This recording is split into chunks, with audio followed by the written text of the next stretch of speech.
Tres son las funciones principales que tiene el Congreso de la República: la de legislación, la de representación y la de control político y fiscalización. En el primer caso, el Congreso de la República se encarga de elaborar, debatir y aprobar los proyectos que posteriormente se convertirán en leyes. Sin embargo, el trabajo legislativo no culmina ahí. En algunos casos, luego de promulgada una ley, es necesario elaborar un reglamento que explique los principios de dicha norma, que establezca los procesos para su cumplimiento, que detalle las sanciones y que determine qué entidad fiscalizará su cumplimiento, además de otros detalles adicionales. Incluso sin reglamento, las leyes no pueden aplicarse. Actualmente existen más de 50 leyes aprobadas por el Parlamento Nacional, pero que no tienen reglamentación. Algunas de ellas datan del año 2005. En ese sentido, en Congreso Televisión hemos visto la necesidad de informarles cuáles son las normas que carecen de reglamentación y, sobre todo, cuáles son las entidades que tienen a su cargo esta tarea pendiente.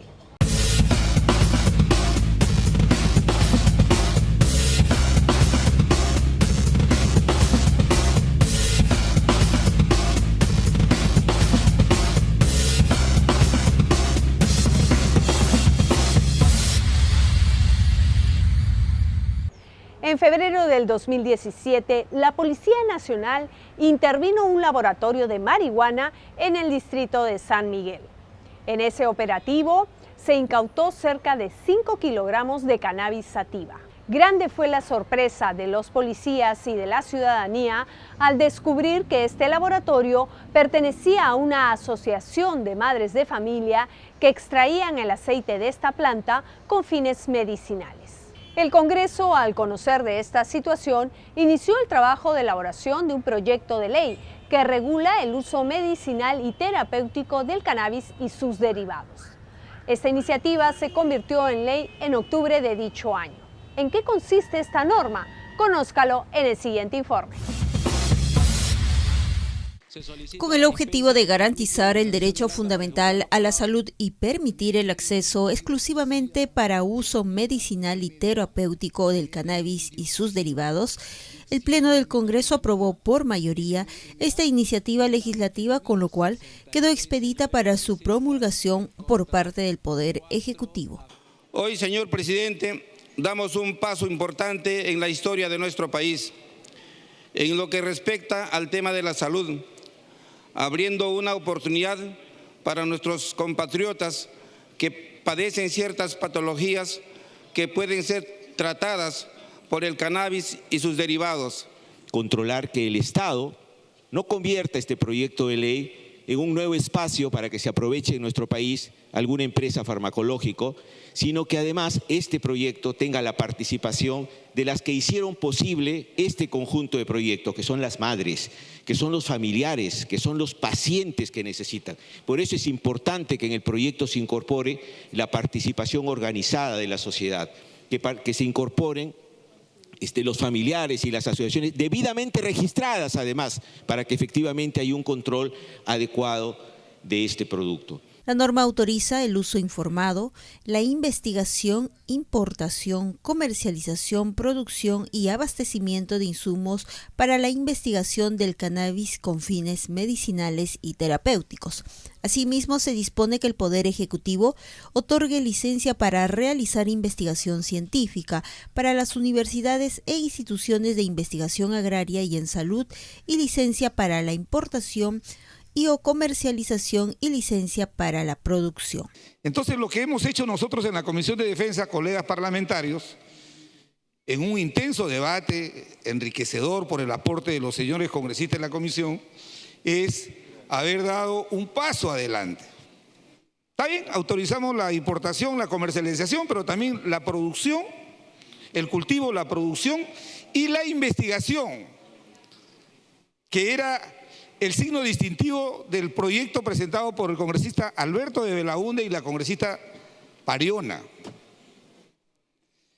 Nosotros entendimos que si no impulsamos investigación, carece de sentido autorizar el cultivo y la producción si no hay investigación. Cualquiera podrá acceder al cannabis medicinal. Uno podrá ir, digamos, a un supermercado y comprarlo junto con otras medicinas. No es de libre acceso a la población.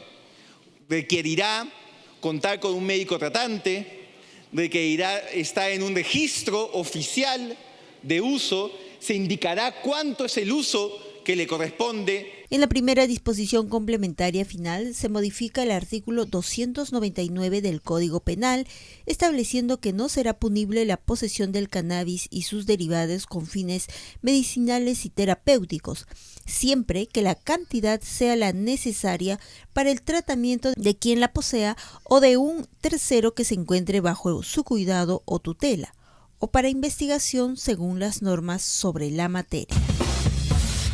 El 15 de febrero del 2018 era la fecha límite para que el Poder Ejecutivo presentara la reglamentación de esta ley, que se calcula beneficiará a más de 200,000 pacientes.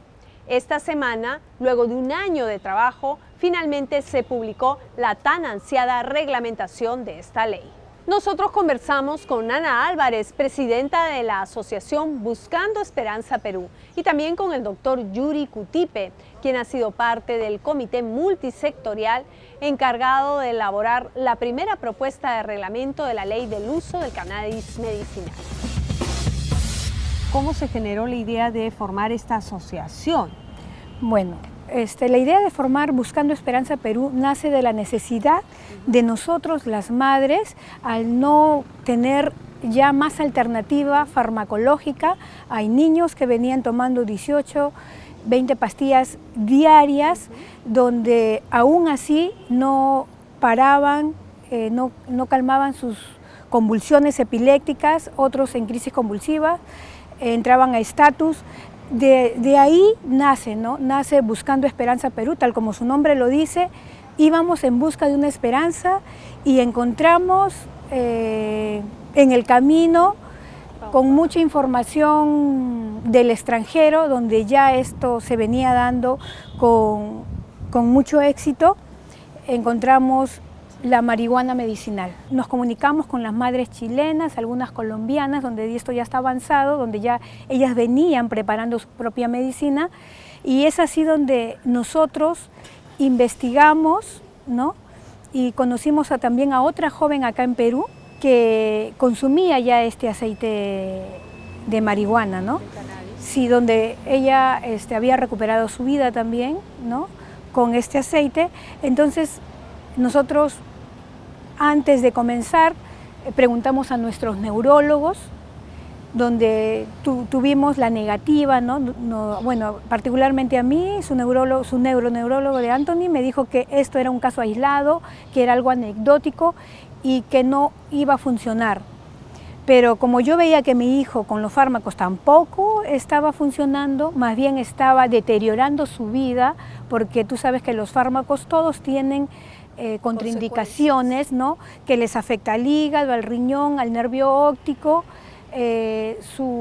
también a su conducta, le retardaba el habla. Entonces nosotros en realidad no teníamos nada que perder, iniciamos un tratamiento con este aceite de cannabis. Sea, arriesgaron todo a partir de 2015, dijeron basta. ¿Cuántos años tenía Anthony cuando inicia este tratamiento? En el 2015 mi hijo en noviembre ya había cumplido 16 años. Anthony a los 4 años era un niño normal, desde los 4 hasta los 16 años tomando fármacos.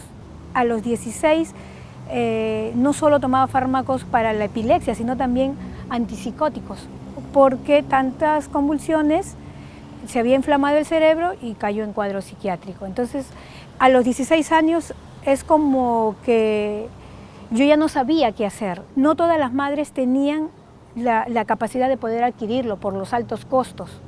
Entonces, es ahí donde nosotros ya no éramos 2, sino éramos 10, 20 madres, ¿no? Y poco a poco se fue esto divulgando por los medios, y más gente nos buscaba, y había gente de todo recurso económico, ¿no? ¿Actualmente cuántas madres están en esta asociación? Actualmente estamos más de 300 madres. En todo el país. En todo el país tenemos Buscando Esperanza en Chimbote, en Huancayo, en Chiclayo. ¿Cuáles fueron las complicaciones, en todo caso las mayores trabas o preocupaciones que se presentaron durante el debate de este primer proyecto de reglamentación?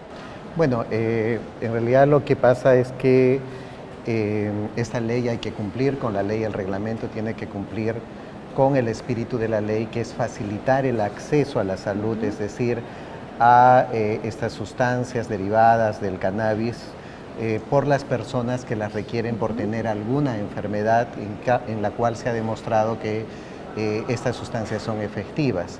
Pero sin embargo también estas sustancias pueden tener sus riesgos para otra población, de modo que el reglamento de la ley, tanto como la ley, tiene que tener justamente estar en el punto por el cual se beneficia a las personas que lo requieren y también se protege al resto de la población. Digamos, en este debate que se generó durante meses, porque la norma se ha dado ya hace más de un año y entendemos que también en otros países pues tardó mucho su reglamentación. ¿Ustedes han tenido también oportunidad de hacer de repente algún tipo de comparación o tener como base también los reglamentos de otras normas que se dieron en países de repente en la región latinoamericana? Sí, así es. La Comisión ha compilado justamente toda la legislación de los países en los cuales ya, que no son muchos, pero que en la región ya han posibilitado que legalmente se pueda acceder a este tipo de sustancias para uso medicinal.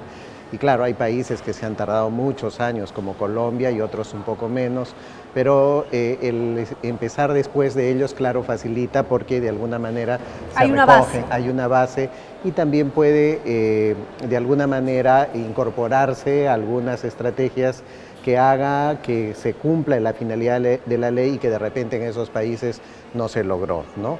Por ejemplo, uno de los temas que se ha incorporado en las propuestas es que pueda expenderse el aceite de cannabis, ¿no? A través de cualquier farmacia que haga preparados farmacéuticos, ¿no? Con la indicación médica, ¿no? Hecha a la medida de la persona respecto a los componentes, especialmente al CBD y el THC, ¿no? A las proporciones que debe haber. ¿Qué diferencia Esto, por hay ejemplo, entre uno y otro? en Uruguay Ajá.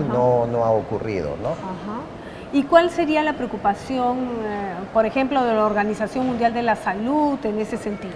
Bueno, los organismos internacionales están pendientes de que la regulación de la ley respete los convenios internacionales en función que tratan de proteger a la población del mal uso de los estupefacientes, ¿no? Entonces, el reglamento, el posible reglamento de ley que saldrá en los próximos tiempos seguramente va a cumplir con pasar de la condición de estupefaciente prohibido a estupefaciente controlado, y gracias a esto va a ser posible que se pueda usar para fines terapéuticos, tal como lo establecen las convenciones internacionales para el uso de este tipo de sustancias, ¿no? Entonces, la Organización Mundial de la Salud, por ejemplo, considera que el cannabis y sus derivados deben utilizarse para fines farmacéuticos o para tratamiento médico, con mucha prudencia, teniendo en cuenta que sus componentes principales, por ejemplo el CBD, se ha demostrado mucha seguridad y eficacia para algunos problemas de salud. Pero hay otro componente que tiene esta planta, que es el THC, el tetrahidrocannabinol, por el cual la OMS ha manifestado que todavía no tienen la evidencia suficiente como para recomendarse como uso seguro, ¿no?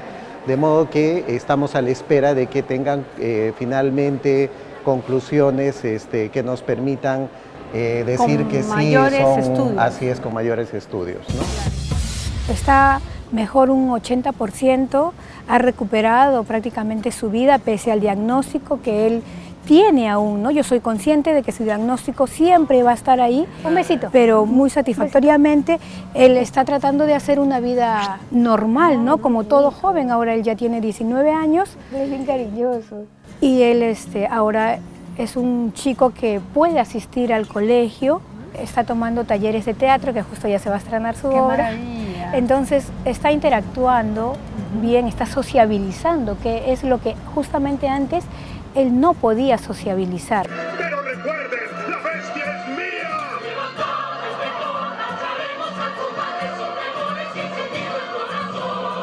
Es decir, que Anthony ha recuperado su vida y tú también.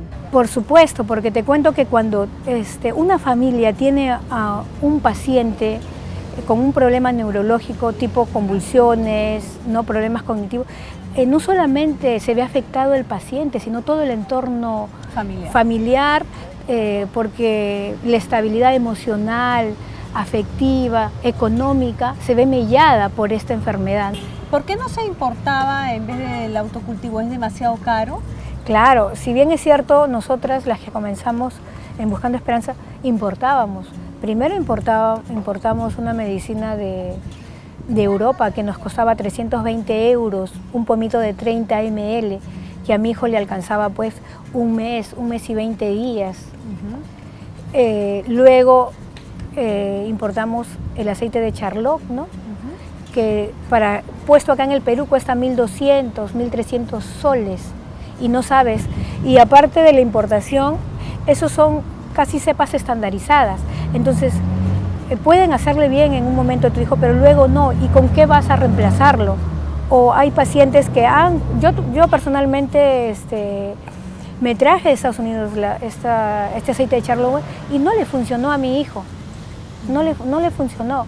Entonces, no era conveniente tanto por la variedad de las cepas y otro por los altos costos, ¿no?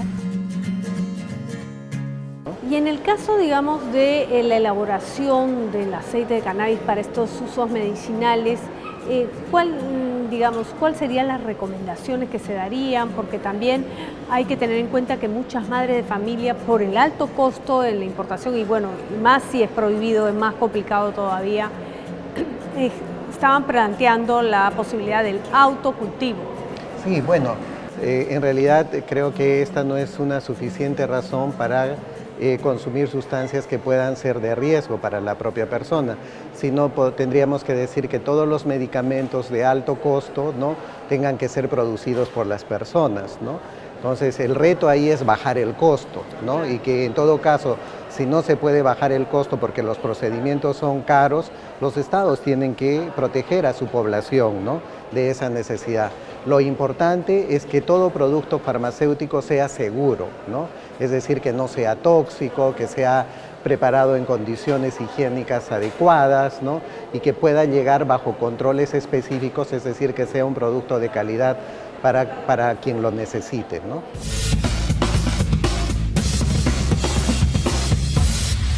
¿Qué es lo que piden ustedes, qué es lo que esperan en todo caso de esta reglamentación para finalmente pues, lograr la vigencia de esta norma? Lo que nosotros queremos es una medicina a bajo costo, un precio justo, cultivos colectivos de pacientes y autocultivo. Nosotros en realidad queremos un libre acceso a esta medicina, donde el paciente tenga la libertad, ¿qué va a elegir?, ¿no? Si comprarlo, si cultivarlo en forma asociativa o si autocultivarlo.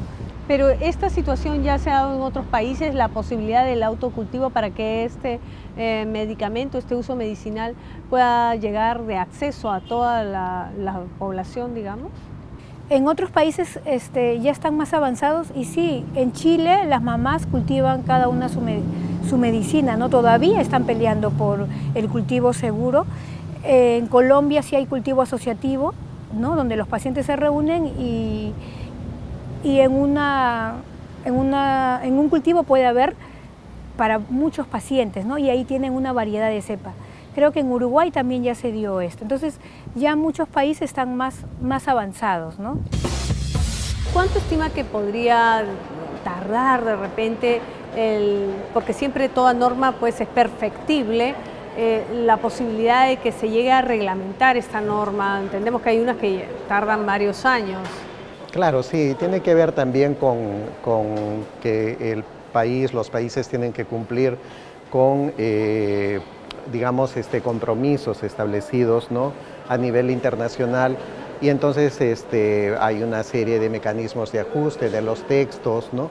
Y bueno, esperamos que en los próximos, en las próximas semanas o meses de repente pueda ya tenerse el reglamento para echar a andar el resto de procesos que se requiere que cada sector comprometido, cada sector del Estado comprometido en que lleguen estas sustancias a la población puedan también hacer su trabajo, ¿no? Nosotros queremos un libre acceso, ¿no?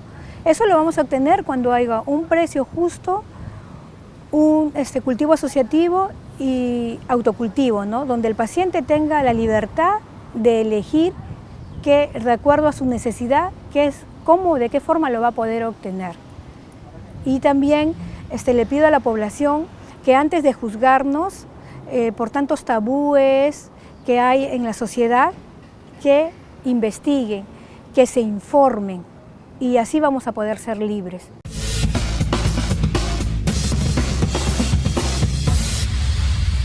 Para la opinión inclusive tanto de las personas interesadas, los familiares de las personas que necesitan, por ejemplo, estas sustancias, como también de los profesionales que hemos estado involucrados, se ha podido perfeccionar los textos, textos que eran muy restrictivos para el acceso, ¿no?, hacia un texto mucho más que, sin descuidar la seguridad que tiene que haber para el resto de la población, para que no se filtre el uso de estas sustancias a personas que no lo requieren porque no tienen una enfermedad. El nuevo texto también ha considerado facilidades, como por ejemplo una fácil inscripción en el Registro Nacional de Pacientes que usan estas sustancias, que lo manda la ley. Va a ser de muy fácil, cualquier persona desde cualquier punto del país va a poderse inscribir por diferentes mecanismos, ¿no? De otro lado, ya no se establece como inicialmente. Así se va a poder tener un mejor control. También un mejor control, ¿no? Y en segundo lugar, también se han eliminado, ¿no?, todas las restricciones de dosis que inicialmente se habían considerado que no tienen por qué ir en un reglamento de ley. Esas recomendaciones de dosis que son para los médicos, esos van en documentos técnicos específicos que el Ministerio, para que se plasmen finalmente en las recetas médicas, ¿no? Queda claro que este tema requería de mucho estudio, ya que involucraba a diversos sectores. Sin ir muy lejos, el dictamen de esta ley no se elaboró en la Comisión de Salud, como muchos podrían creer, sino en la Comisión de Defensa Nacional, Orden Interno, Desarrollo Alternativo y Lucha contra las Drogas. Sin embargo, también es importante respetar los plazos establecidos por ley. El Poder Ejecutivo tiene la obligación de informar a la ciudadanía a través de sus instituciones sobre el estado en que se encuentra este reglamento. Saludamos que esta importante norma ya cuente con reglamentación y esperamos que por fin pueda beneficiar a los pacientes. Nos despedimos y los esperamos en una próxima edición de Tarea Pendiente.